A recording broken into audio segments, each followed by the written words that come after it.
আর্মির ভেতরে কি কোনো অসন্তোষ দানা বাঁধছে? রাষ্ট্রপতির চলে যাওয়াটাকে আর্মি কেমন ভাবে নিয়েছে? সেনা ছাউনি থেকে শুরু করে রাজনীতির মাঠ সবখানেই কেমন একটা গুমোট অবস্থা। এই অবস্থায় সার্জিও গোর আসবে 29শে জুলাই। সেটি নিয়েও তারেক রহমান সরকার এই মুহূর্তে ভীষণ ব্যস্ত, কিভাবে সার্জিও গোরকে তারা মোকাবেলা করবেন। এই পরিস্থিতিতে জেনারেল ওয়াকার কি করবেন, তার উপরে ডিপ স্টেটের কোনো নির্দেশ আসবে কিনা, পদ্মার আড়ালে কি ঘটছে। সম্প্রতি বাংলাদেশের রাষ্ট্রপতি শাহাবুদ্দিন আহমেদ চুপ্পুকে তার পজিশন থেকে সরিয়ে দেওয়া হয়েছে, যদিও বলা হচ্ছে তিনি শারীরিক অসুস্থতার কারণে পদত্যাগ করেছেন। কিন্তু আসল ঘটনা নিয়ে আমি আগেই আপনাদের বলেছি, চুপ্পুকে সরিয়ে দেওয়ার পরে তারেক রহমানের জন্য রাজনৈতিক পরিস্থিতি কি ভালো হলো নাকি তার ঝুঁকি আরো বাড়লো, সেটি নিয়ে আলোচনা হচ্ছে। অনেকেই বলছেন যে রাষ্ট্রপতিকে সরানোর পরে নেক্সট টার্গেট হলো সেনাপ্রধান জেনারেল ওয়াকার খান, অর্থাৎ জেনারেল ওয়াকার খানকে তার মেয়াদ পূর্ণ করতে নাও দেওয়া হতে পারে। সবকিছু ঠিক থাকলে আগামী বছর 23শে জুন তার মেয়াদ শেষ হবার কথা, কিন্তু সেই পর্যন্ত তিনি দায়িত্বে থাকবেন কিনা সেটা নিয়ে প্রশ্ন উঠেছে। এদিকে নৌবাহিনী প্রধান, তাকে ওয়াদা করা হয়েছিল যে আগস্টের রেজিম চেঞ্জ সাকসেসফুল হলে তাকে 1 বছর এক্সটেনশন দেওয়া হবে, তাকে দেওয়া হয়নি। সভাপতি, নৌবাহিনী প্রধান, সেনাবাহিনী প্রধান, বিমান বাহিনী প্রধান, 3 প্রধানেরই তখন একটা প্রত্যাশা ছিল যে রেজিম চেঞ্জের পরে তারা কিছু না কিছু পাবে এবং মিনিমাম 1 বছর এক্সটেনশন, এই প্রমিসটা কিন্তু তাদের কাছে করা হয়েছিল। কিন্তু 1 বছর এক্সটেনশন তো হয়নি, এখন পুরো মেয়াদ কমপ্লিট করা যাবে কিনা সেটা নিয়েই টেনশন। এবং মেয়াদ পূর্ণ করার জন্য সেনাপ্রধান জেনারেল ওয়াকার খান কিন্তু ব্যাপক চেষ্টা করছেন। তার একটা স্বপ্ন বাংলাদেশ, পাকিস্তান এবং তুরস্কের একটা মিলিটারি প্যাক্ট তৈরি করে দিয়ে যাওয়া, এবং স্বভাবতই 1 বছর এক্সটেনশন তিনিও চান। 2025 সালের 7ই জানুয়ারি বেগম খালেদা জিয়া চিকিৎসার উদ্দেশ্যে ঢাকা ত্যাগ করেছিলেন এবং 8ই জানুয়ারি তিনি লন্ডন পৌঁছেছিলেন। তার ঢাকা ত্যাগের প্রাক্কালে 2রা জানুয়ারি সস্ত্রীক জেনারেল ওয়াকার খান বেগম খালেদা জিয়ার সাথে দেখা করেছিলেন এবং প্রায় 40 মিনিট সময় কাটিয়েছিলেন।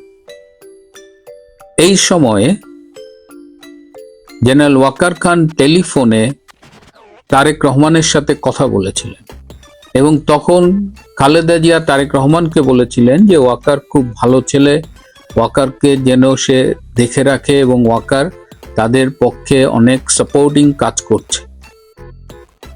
কিন্তু আজ খালেদা জিয়া নেই, তিনি মারা গেছেন। তার ছেলে তারেক রহমান আজকে বাংলাদেশের প্রধানমন্ত্রী, কিন্তু তারেক রহমান কেন জানি জেনারেল ওয়াকারকে মায়ের কথা অনুযায়ী দেখে রাখছেন না। একটা ছবি খুব ভাইরাল হয়েছে, বর্তমানে আর্মিদের প্রমোশন বোর্ডের মিটিং চলছে, তো ছবিতে তারেক রহমানের পাশে জেনারেল ওয়াকার দাঁড়িয়ে আছেন এবং যারা বডি ল্যাঙ্গুয়েজ নিয়ে কথা বলেন তারা অনেকেই জানতে চেয়েছেন বা যে ভঙ্গিমায় জেনারেল ওয়াকার দাঁড়িয়েছিলেন সেটি আসলে কি প্রকাশ করে। আর্মির ভেতরে কি কোনো অসন্তোষ দানা বাঁধছে? রাষ্ট্রপতির চলে যাওয়াটাকে আর্মি কেমন ভাবে নিয়েছে? এর ইম্প্যাক্ট বা এর কনসিকুয়েন্স হিসেবে আর্মিতে কি প্রভাব পড়তে পারে সেটা নিয়ে কি আর্মির ভেতরে আলোচনা চলছে? সবকিছু মিলিয়ে জেনারেল ওয়াকার এক ধরনের বলা যায় বিষণ্ণতায় ভুগছেন, অনিশ্চয়তায় ভুগছেন তার ক্যারিয়ার, তার বাকি টেনিউরটা নিয়ে। তিনি তুরস্কের সাথে যে প্যাক্টটা করতে চাচ্ছেন, আবার জেনারেল ওয়াকার কিন্তু দিনের শেষে ডিপ স্টেটের লোক। তারেক রহমান কার লোক? তারেক রহমানকে ক্ষমতায় এনেছে মূলত ভারত, আমেরিকার সাথে আন্ডারস্ট্যান্ডিং এর মাধ্যমে। শুধু ভারত নয়, যদি আরো স্পেসিফিক্যালি বলি, ভারতের পররাষ্ট্রমন্ত্রী ডক্টর জয়শঙ্কর, এটি তারই উদ্যোগ ছিল। জামাত ঠেকানোর জন্য তারেক রহমানকে তারা সেই মুহূর্তে উত্তম বিকল্প মনে করেছিল। কিন্তু ক্ষমতায় গিয়ে তারেক রহমান কিন্তু ভারতের সেই আস্থার প্রতিদান দেননি। ভারতের অনেকেই মনে করেন যে এই তারেক রহমানের যে ভারতের প্রতি অ্যাটিটিউড, তার দ্বারা Bharat is feeling exploited. Bharat মনে করছে যে তারেক রহমান তাদের সাথে সঠিক আচরণটা করেনি। এখন সেপ্টেম্বরে ভারতে ব্রিক্সের মিটিং, এবং সেই মিটিংয়ে তারেক রহমানকে আমন্ত্রণ জানানো হয়েছে। দেখা যাক তারেক রহমান ব্রিক্সের মিটিংয়ে ভারতে যায় কিনা। যদিও এই ব্রিক্সের আগেই নরেন্দ্র মোদীর সরকারকে সরিয়ে দেওয়ার একটা চেষ্টা করা হয়েছিল। যাই হোক, তারেক রহমান ভারতের সাথে কথা রাখছে না, তারেক রহমান ওয়াকারের সাথে কথা রাখছে না, তারেক রহমান আমেরিকার সাথে কথা রাখছে না। সেটা আবার বলা যায় তাদের অতিরিক্ত চীন প্রীতি। এবং এই যে সার্জিও গোর আসবেন, সার্জিও গোর এসে তিনি আবার রোহিঙ্গাদের সাথে মিটিং করবেন। আজ সকালেও বাংলাদেশ মিয়ানমার যে সীমান্ত, সেখানে আরাকান আর্মির উপরে ব্যাপক আক্রমণ হয়েছে। মিয়ানমারের জান্তা সরকার ব্যাপক বোম্বিং করেছে আজকে সকালেও। অর্থাৎ আরাকান আর্মির উপরে কিন্তু একের পর এক আক্রমণ চলছেই। এদিকে ডক্টর ইউনূস কিন্তু বাংলাদেশের রাষ্ট্রপতি হবার আকাঙ্ক্ষা এখনো ত্যাগ করেননি। তিনি তার মার্কিন প্রভুদের কাছে তারেক রহমানের বিরুদ্ধে নালিশ করেছেন, কারণ তারেক রহমান তাকে কথা দিয়েছিল তারেক রহমান প্রধানমন্ত্রী হলে এবং ইউনূস যদি শারীরিকভাবে মানসিকভাবে সক্ষম থাকে তাহলে তাকে রাষ্ট্রপতি করা হবে। কিন্তু এখন তারেক রহমান ডক্টর ইউনূসকে রাষ্ট্রপতি করবার মতো ভরসা পাচ্ছেন না। ডক্টর ইউনূস এখনো খুব চেষ্টা করছে, যদিও তার প্রাক্তন প্রেস সচিব ডাস্টবিন শফিককে দিয়ে বলাচ্ছে যে ডক্টর ইউনূস রাষ্ট্রপতি হতে চান না। এটি অসত্য তথ্য। ডক্টর ইউনূস রাষ্ট্রপতি হওয়ার জন্য বিশ্বের নানান প্রভাবশালী ব্যক্তি দিয়ে তারেক রহমানের উপরে প্রভাব খাটিয়ে যাচ্ছে। অর্থাৎ তারেক রহমান ডক্টর ইউনূসের সাথেও কথা রাখেন। তারেক রহমান তাদের দীর্ঘদিনের পরীক্ষিত মিত্র জামাতের সাথেও কথা রাখছে কিনা সেটি নিয়েও প্রশ্ন উঠছে। যে কারণে জামাত এনসিপির যে দুই দলের যে জোটটা, তারা কিন্তু সরকারকে আক্রমণাত্মক ভাষায় বিভিন্ন কথা বলছে এবং এর মধ্যে বিভিন্ন জায়গায় বোম ফুটছে। মেট্রো রেলের নিচে বোম পাওয়া গেছে, উত্তরায় বোম ফুটছে। অর্থাৎ পরিস্থিতি ঘোলাটে হবার লক্ষণ দেখা যাচ্ছে। এই অবস্থায় সার্জিও গোর আসবে 29শে জুলাই। সেটি নিয়েও তারেক রহমান সরকার এই মুহূর্তে ভীষণ ব্যস্ত, কিভাবে সার্জিও গোরকে তারা মোকাবেলা করবেন। কারণ ইতিমধ্যেই চাউর হয়ে গেছে যে চীন প্রশ্নেই মূলত আক্রমণটা হবে। রোহিঙ্গাদের সাথেও সার্জিও গোরের কিছু আলোচনা আছে। অর্থাৎ মিয়ানমার সংক্রান্ত ওই করিডোর এ বিষয়েও সার্জিও গোর প্রেশার ক্রিয়েট করবেন, যেটা আমি আগেই বলেছি।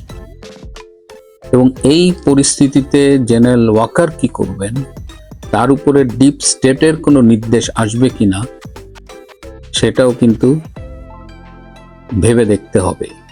অর্থাৎ আগামী দিনগুলোতে রাজনীতির মাঠ আবার গরম হয়ে যেতে পারে।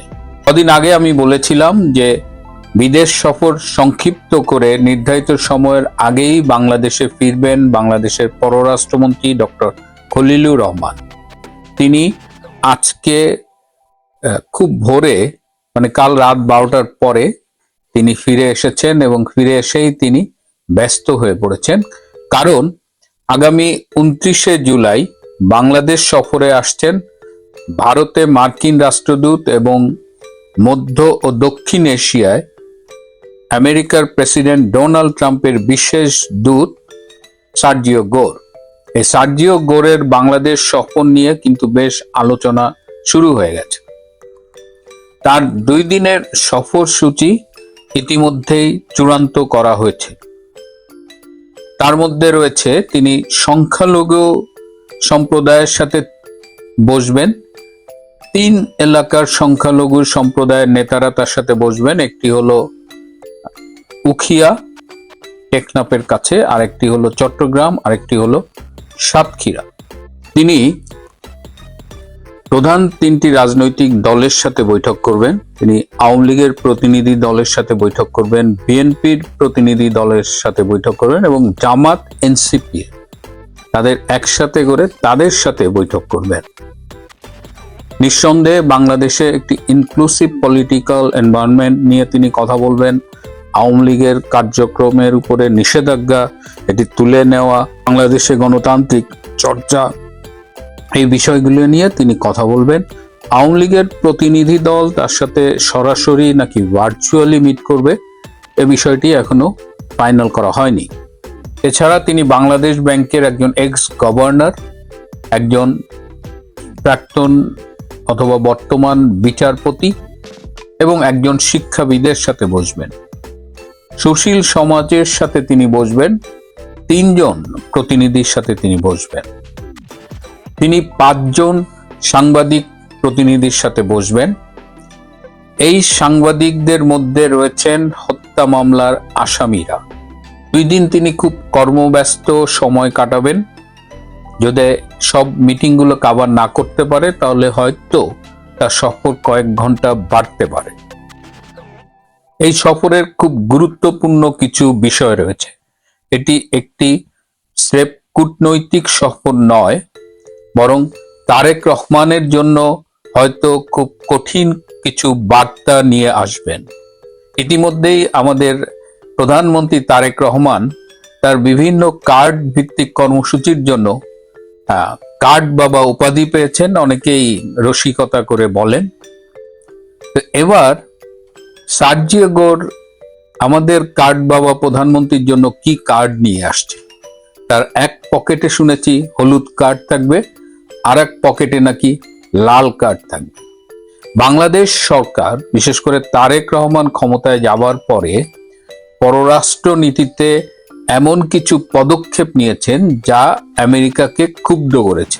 তার মধ্যে একটি হলো সম্প্রতি জুন মাসে যে তারেক রহমান চীন সফরে গিয়েছিলেন এবং চীনের সাথে যে মেমোরেন্ডাম অফ আন্ডারস্ট্যান্ডিং গুলো স্বাক্ষর করে এসেছেন, যে প্রতিশ্রুতি দিয়ে এসেছেন, তা আমেরিকাকে ক্ষুব্ধ করেছে। আমেরিকা চায় বাংলাদেশ চায়নার সাথে প্রদত্ত এই প্রতিশ্রুতি, এই সমঝোতা স্মারক, এগুলো সব বাতিল করে দিই। এই যে BRI যে করেছে, চায়না মিয়ানমার হয়ে বাংলাদেশের যে করিডোর দেবে, এটি করা যাবে না। আরো যে মোংলা পোর্টে চীন কাজ করবে, চীনকে অর্থনৈতিক অঞ্চল দেবে, এই সব কিছুতেই আমেরিকার একটি বিশাল না। আমেরিকা অনেকটা বলা যায় যে বেশ ধমকের সুরেই এই সফরে কথা বলবে এবং চীনের সাথে এই দহরম মহরম বাদ দিতে হবে। এবং আমেরিকা মনে করে যেহেতু এই বাংলাদেশের রেজিম চেঞ্জে তাদের একটা ভূমিকা রয়েছে এবং বর্তমান সরকার ক্ষমতায় আসার পেছনেও তাদের ব্লেসিংস রয়েছে, সুতরাং তাদের কথা শুনতে হবে। যদি তাদের কথা না শোনা হয় তাহলে হলুদ কিংবা লাল কার্ড প্রদর্শিত হতে পারে। তার চেয়েও আরেকটা ভয়াবহ কথা, যেটা হলো যে মিয়ানমারকে, বিশেষ করে রাখাইন স্টেটে আরাকান আর্মিকে হেল্প করার জন্য যে মানবিক করিডোর চেয়েছিল জাতিসংঘ, এবং তখন বাংলাদেশ সরকার ইচ্ছে থাকা সত্ত্বেও দিতে পারেনি। ইউনূসের না দিতে পারার কারণ তখন সেনাবাহিনী বেঁকে বসেছিল এবং আমাদের সেনা প্রধান বলেছিল নো ব্লাডি করিডোর। কিন্তু এবার সার্জিও গোর এসে এই করিডোরটি ইমিডিয়েটলি চান।